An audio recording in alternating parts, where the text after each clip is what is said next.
All right, we want to welcome everybody here to the InterSytems booth. And of course, we are doing Facebook Live, so you guys can always check it out later and see us on Facebook. And for people out there at Facebook Live, we're at InterSytems booth 4444. So if you're checking us out, come see us, and we'd love to see that. Now, before we start, I want to do something a little fun for you guys, kind of get you guys loose. Something as a lunch hour. Inside this paper bag, I have something I think we've all had before.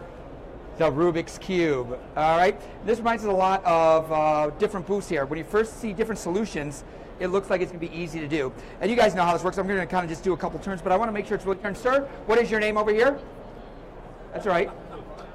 Ben. I'm going to toss this cube. I don't need you to solve it, but I'd like you just to give it a bunch of mixes, just so we know it is a mixed up real Rubik's Cube. And Ben knows because I'm sure he's a Rubik's Cube expert.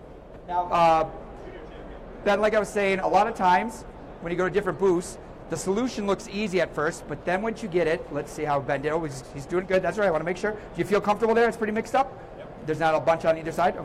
Give Ben a big hand for that mix. Check that out, Facebook Live. That's pretty mixed up, all the sides. All right, got it? Every single side. Now, here at InterSytems, we can really help you out with your solution. Even though, when you first get it, put it right here in the bag, so you can see this down here, down inside the bag. We'll get one more time, look inside the bag. You can see it there, all mixed up. All right. Good. Is that a better angle? All right. Excellent. He's like checking out good. He wants to make sure it's Beth checking out. You mix up. Here at InterSytems, we do our own kind of magic with our solution. We make it so easy. Once you get our solution, anybody can solve it just like magic. And that deserves a round of applause, people. I worked all week on that just for you. Yes. Here at InterSytems, we're bringing information together better for you guys, just like that. All right, I think you guys are warmed up and ready for our presenter, I hope. So right now, it gives me great pleasure to introduce Russ Lefwich. And right now, he's going to do a fireside chat about value-based care. Let's give Russ a great big hand. Great seeing you, Russ. Thank you. And of course, I think a lot of you out there know that healthcare than solving a Rubik's Cube. So we're here to talk about value care on fire. And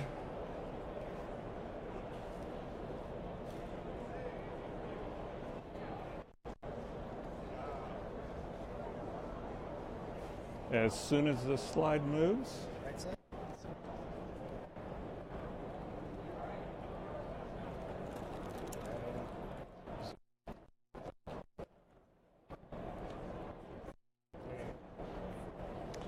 All right, thank you. Value-based care, everybody has a little bit different idea of what it is, but I'm going to propose that it's really an ideal future state. Nobody is on the other side of town is really doing value-based care right now because we don't truly have the technology that we need, and it's not in place for us to get to that ideal future state. But I'm going to talk about how fire really has the potential to get us there. And it won't be quick or it won't be easy, but I will get there. So among the things that we will need to do value-based care are data in a usable format, data for clinical care, of course, but data to support clinical decision support, to support quality metrics, to support quality registries, and for population health. So how do we get data now?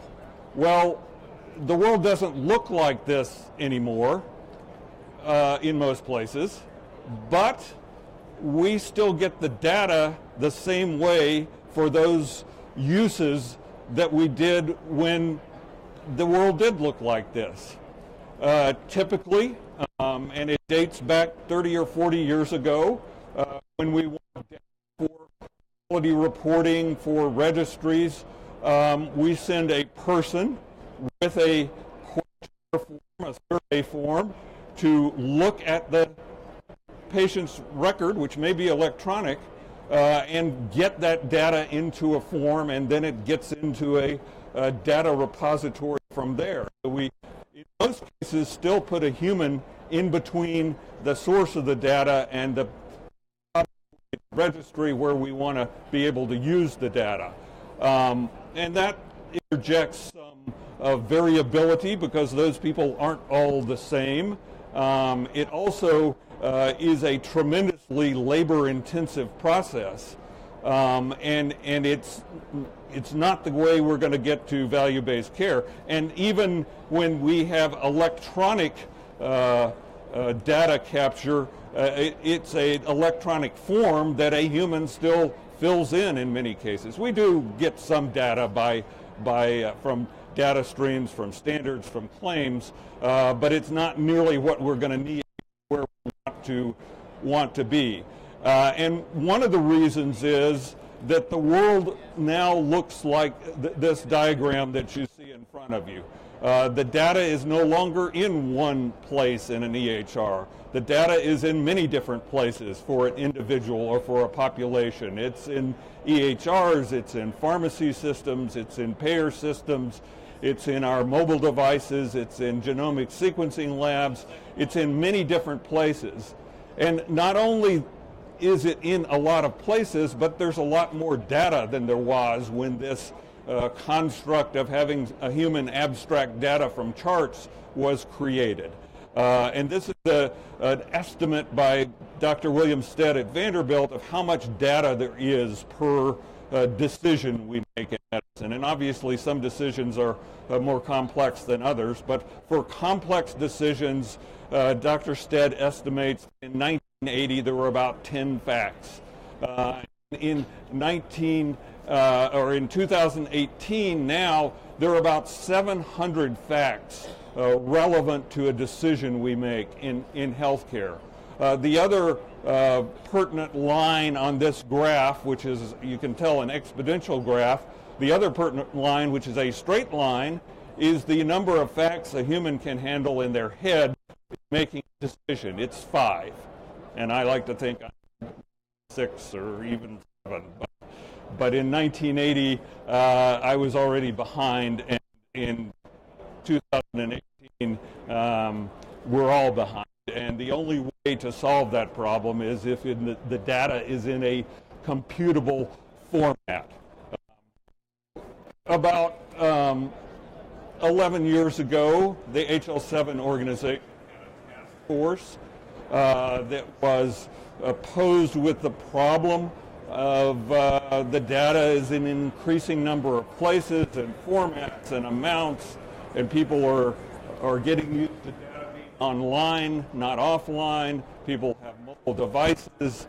There's a move towards data transparency between sharing data. And in that setting, this task force of HL7 was asked the question, what if we created a new standard from scratch? What would it look like? And that led to a proposal by a gentleman named Graham Grieve from Australia of a concept that we now call FHIR, Fast Healthcare Interoperability Resources. It is the newest HL7 standard. It is still being built, but I'm going to talk about a little bit about how, even though it's still being built, people have started to use it.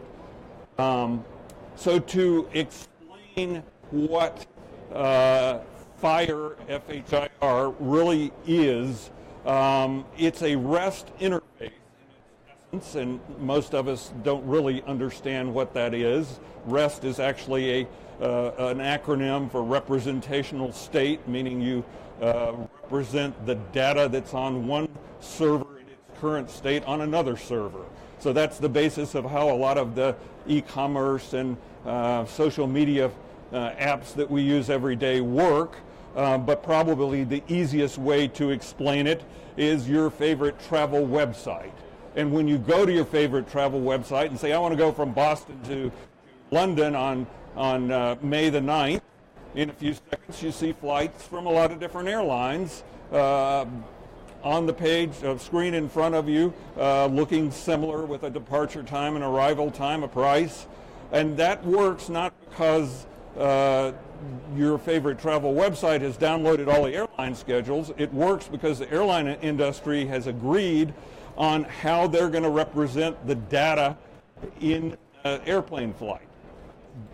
It's a interface, a REST interface that is a specification for how you ask for the data and what do you get back in return. So FHIR is both that same technology and it's the meaning of the data in healthcare, and that's where it starts to get complicated. There are maybe 12 data elements in an airplane flight. Well, the SNOMED code system alone has 380,000 concept codes and 1.2 million relationships between those concepts. So it's not air travel. It's more complicated. So the first thing I want to tell you about FHIR, and I'm not going to be very technical or get very deeply into it, but the essence of FHIR is a basic building block called a resource. And it's a computer science term. You remember that URL is an abbreviation for Uniform Resource Locator. So these are resources like in a URL. They are small, logically discrete concepts of data. They're not data elements, but they're something like a patient that has many attributes, a name and a birth date and a record number, a medication, a condition, a procedure, and all of those FHIR resources have many details that are specified in the FHIR standard as to what is the meaning of that piece of data. They are the smallest unit of transaction in FHIR, and they have a defined behavior and meaning and a known identity and location, which is a URL that says that's where this piece of data is on a server somewhere. Maybe the server you're on, or maybe a server somewhere else on the internet, but that's what a resource is. It's a collection of data, and we call the instances of those resources a resource, just like we call the building blocks of the standard resources. The other important concept in FHIR is FHIR profiles. And FHIR profiles are the description of the FHIR resources that you need for a particular use case. So a profile has the resources that you need, the extensions, the built-on parts of FHIR that you're going to need, code and terminology bindings that go with that profile. And so actually interoperability is not based on using FHIR, it's based on using the same FHIR profile. So two people might create different FHIR profiles for the same thing. They're not interoperable. They may both be reasonable profiles, but they don't work together. So important to this idea of being able to share data that would support value-based care, to have the same data used in clinical care and used in the other uses of the data, quality, care coordination. We would need to use the same FHIR profile for that.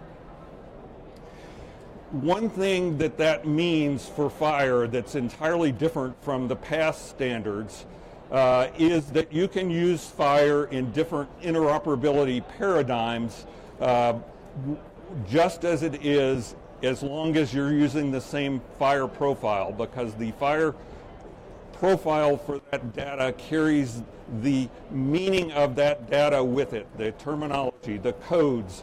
So you can get a piece of data in FHIR, say it's a laboratory test result, from a RESTful interface, like we described a little earlier.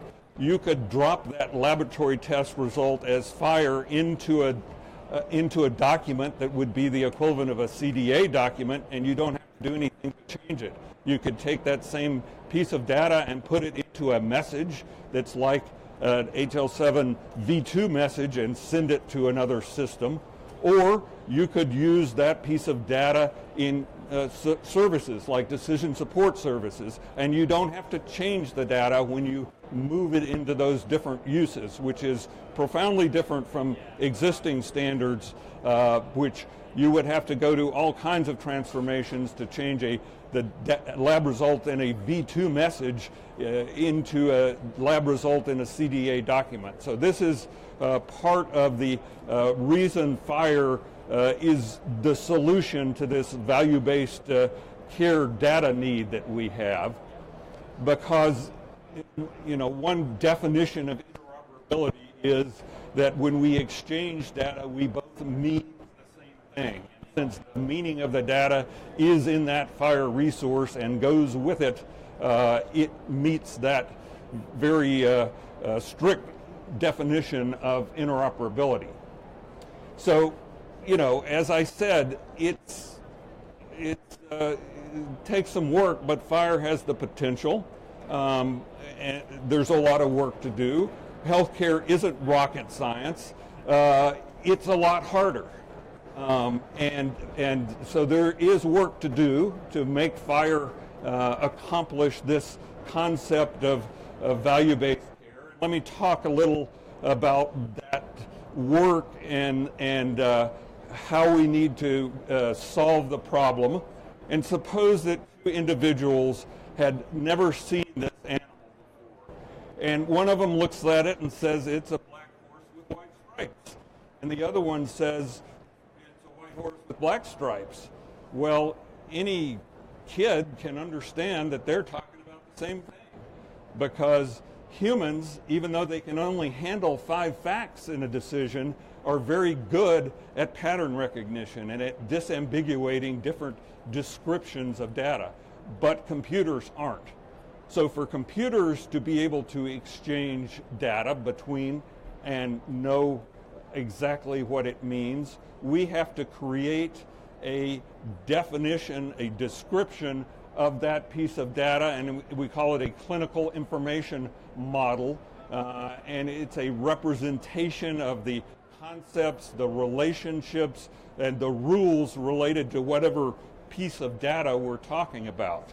And those clinical information models are what we translate into a FHIR profile to be able to implement it. So that's how we get from those basic building blocks to something that can really solve this data sharing problem in a way that we haven't been able to do it before. Have we had models before? Well, we have something like a model because it's the clinical documents that have been defined in the CDA specification for different clinical documents that say in this document the patient's name is here and their diagnosis is here and their lab results are here. That's sort of a model of the data and its relationships. But what if we took a printer, an old-fashioned printer, and printed out one history and physical for a patient? And then we took a pair of scissors and we cut that into data elements. And then one of those data elements we pick up says diabetes type 2. Well, we all have some concept of what that is, but now that we've cut it out of the document, we don't know whether that's a condition the patient has or a condition the patient had before they lost 300 pounds after gastric surgery, or whether it's a condition their mother had and it was in the family history. So part of the power of FHIR, which is to be able to go in and query for small pieces of data, not have to get the whole document. Part of the power is also part of the challenge of making it work, because we have to be sure when we pull out a piece of data with FHIR, we know what its relationships and what its that piece of data's relevance to everything else was. So that is a FHIR profile that I've mentioned, and let me give you a high-level view of what one of those FHIR profiles might be for a procedure, and whether it's a lab test or a diagnostic imaging procedure or a surgical procedure. They're all procedures, and there's details that you can't see in this diagram, like what that procedure is, but all procedures have a patient upon whom the procedure was performed. There's a condition, a diagnosis, a problem that was the reason the procedure was done, an encounter during which the procedure was performed, a practitioner who performed the procedure, and for most procedures, a diagnostic report that says what the results were. All of that taken together and represented by those different FHIR resources, each one of those being a FHIR resource that point to each other, are a FHIR profile. And as I say, they all have details that we can't see in this diagram, but those details are relevant to what particular use case it is. So, but to be able to use data for different uses, we need to create and share those profiles, FHIR profiles, for different pieces of data that can then be instantiated as data for a particular patient or individual. So for clinical care, we still rely a lot on paper workflows. Even electronic charts are sort of derived from the idea of a paper chart.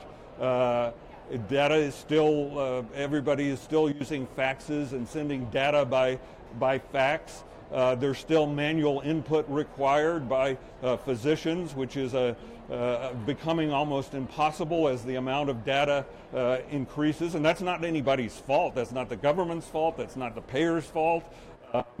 It's just the reality of how much data there is for a patient now. We still require this human disambiguation to get our data from the source into the record and then into some other system where we want to use the data. And they're missing data pieces in clinical care. I was in practice for 25 years. There's never a day goes by that you don't have to ask the patient what some piece of data is. What medications did they send you home from the hospital on last week? As if a patient could remember 8 different medications. I can't remember my 2 medications. We repeat the test because that's the easiest way to get the data a lot of times, not because it's efficient or we want to make money on the test. That's just the way you can get the data quickly that you need. And then, although we've made progress in interoperability, we've created the needle in the haystack problem. And most of you are probably familiar with the CDA documents that are being shared.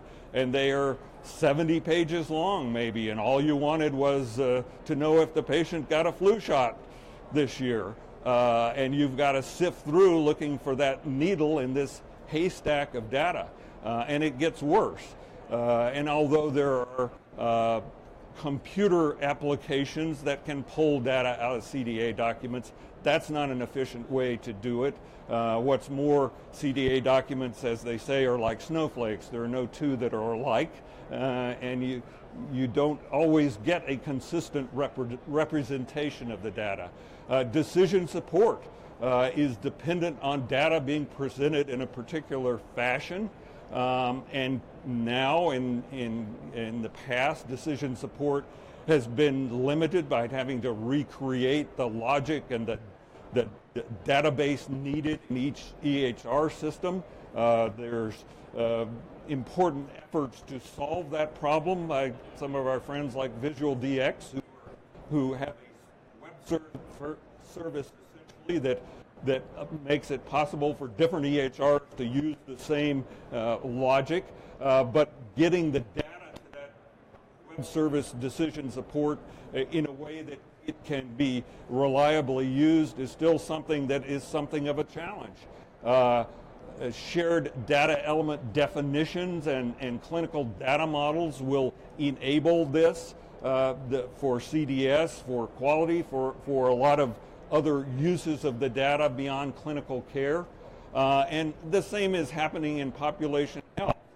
It's rapidly getting to the point that you can't do population health for many populations on just using just the data that's in a single EHR system. You need data that's spread across those many different systems that I referenced earlier, and to be efficient and accurate, you really need to use the same data that's being collected in clinical care. You can't have a human in there reading through the record and extracting the information that you need for population health or any other use, quality metrics and so on. So we need to have a agreed upon and shared representation of the data, a shared fire profile, if you will, a shared clinical information model, which clinical information models can be implemented in other standards besides fire, but fire really has many of the characteristics that seem like the ideal way to live in this future environment of data spread around that you need to get to one place and see as one representation of an individual or population. So and HL7 Fire is an open source standard. It's free. It's not proprietary. And it's really got the potential to enable this future world. We have in our HealthShare informatics platform implemented Fire in a way that it can represent all the data of an individual. That platform can connect to those multiple data sources. It can turn V2 messages and CDA documents into Fire resources, and then your applications can see all of an individual's data as Fire and take advantage of the properties that Fire has that don't exist in the legacy standard. So with that, I'll wrap up. I will tell you that we have this week launched a Fire sandbox based on an actual production instance of our HealthShare Informatics Exchange platform, so that apps can, through an API that is a Smart on Fire compliant API, apps can access the data in that sandbox system, that data that could have come from multiple outside sources. We've populated that sandbox with synthetic data for a couple of hundred individuals, and you can bring a Smart on Fire app or create one to tweak in that sandbox. One thing that's certainly true at this point of those Smart on Fire type Fire apps is that they are not plug and play the way an app on your iPhone or Android phone would be. They are portable, though, in that they can be tweaked to work in different systems. So that's the purpose of our sandbox environment, for people to be able to build and tweak those apps to work. We have workshops this afternoon at 3:30 and 4:30 to get people started with the sandbox. They're developer type workshops. You bring a laptop, you create an account on our InterSytems website for the sandbox. That's free and it's open to the public. And you can, if you are one of those developer types, you come to the workshop this afternoon. We can start to show you how to get started with the sandbox. Or if you know a developer, send them our way. But otherwise, there is a portion of our website that is intersystems.com/fire, where we have all of our Fire educational resources, links to the sandbox and to some other content that we have around Fire. So with that, I will Russ Leftwich, everybody. stop and take questions. Yes. Do we have any questions here for Russ? Any questions or comments or anything you guys like to make? Excellent. Well, if nothing else, he'll be around. You guys can talk to Russ personally. Also, before you leave, we'd love to scan you right here, if you don't mind. I'll walk around, do a quick scan. You guys have been wonderful. Check out all the rest of our sessions we have coming up today and tomorrow. You guys have been wonderful. One more time for Russ. And feel free to hang around the booth and talk to some of the InterSystems staff here about Yes. your interest and your needs around fire and other interoperability as well. All right, thank you guys. You guys have been wonderful. Hope you enjoy.